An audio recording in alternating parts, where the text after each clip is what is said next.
Hi అండి, welcome to our channel. ఈరోజు మన వీడియోలో చామదుంపల పులుసుని చూపిస్తున్నానండి. ఈ విధంగా చేశారంటే అన్నం మొత్తం ఈ పులుసుతోటే తినేయాలనిపిస్తుంది, అంత బాగుంటుందండి. ముందుగా చామదుంపల్ని కుక్కర్లోకి కానీ లేదంటే విడిగా గిన్నెలోకి కానీ తీసుకుని తగినంత వాటర్ వేసుకుని కొద్దిగా సాల్ట్ వేసుకుని ఈ విధంగా ఉడికించుకుని చల్లారిన తర్వాత పైన ఉండే తొక్క తీసేసుకోవాలి.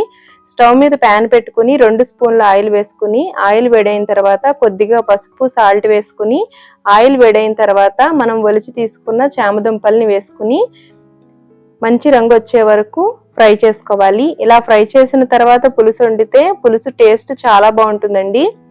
ఇప్పుడు వీటిని వేరొక ప్లేట్లోకి తీసుకుని ఇప్పుడు ప్యాన్లోకి పులుసుకి సరిపడినంత ఆయిల్ వేసుకుని ఆయిల్ వేడైన తర్వాత పావు స్పూను మెంతులు, పావు స్పూను ఆవాలు, 1 ఎండుమిర్చి, చిటికెడు ఇంగువ వేసుకుని ఇవి వేగిన తర్వాత చిన్నగా కట్ చేసి పెట్టుకున్న ఉల్లి తరుగు, పచ్చిమిర్చి, 2 దంచిన వెల్లుల్లి, కరివేపాకు, కొద్దిగా పసుపు, ఉల్లిపాయలు మగ్గడానికి సరిపడినంత సాల్ట్ వేసుకుని ఉల్లిపాయ ముక్కల్ని మగ్గించుకోవాలి. ఇప్పుడు 2 మీడియం సైజు టమాటాలని చిన్న ముక్కలుగా కట్ చేసుకుని వీటిని కూడా మెత్తగా ఉడికే వరకు కలుపుతూ మగ్గించుకోవాలి.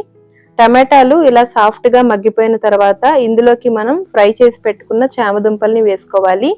ఇందులోకి చిన్న నిమ్మకాయ సైజ్ అంతా చింతపండుని నానబెట్టుకుని చింతపండు రసాన్ని వేసుకుని 2 స్పూన్ల వరకు బెల్లం పొడి, రుచికి తగినంత సాల్ట్ ఇంకా కారం వేసుకుని మరొకసారి బాగా కలిసేలాగా కలుపుకోవాలి.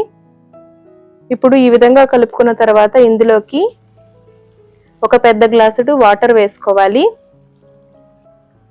వాటర్ వేసిన తర్వాత పులుసుని బాగా మరిగించుకోవాలి. పులుసు ఎంత మరిగితే రుచి అంత బాగుంటుందండి.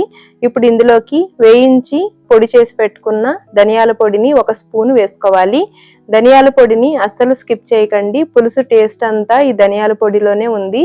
ఇంకా ఇందులో వరిపిండి వాటర్ని కలపడం ఇవేమీ అవసరం లేదు. చివరిగా ఇందులోకి కొత్తిమీర తరుగు వేసుకుని కలుపుకుంటే చాలా బాగుంటుంది.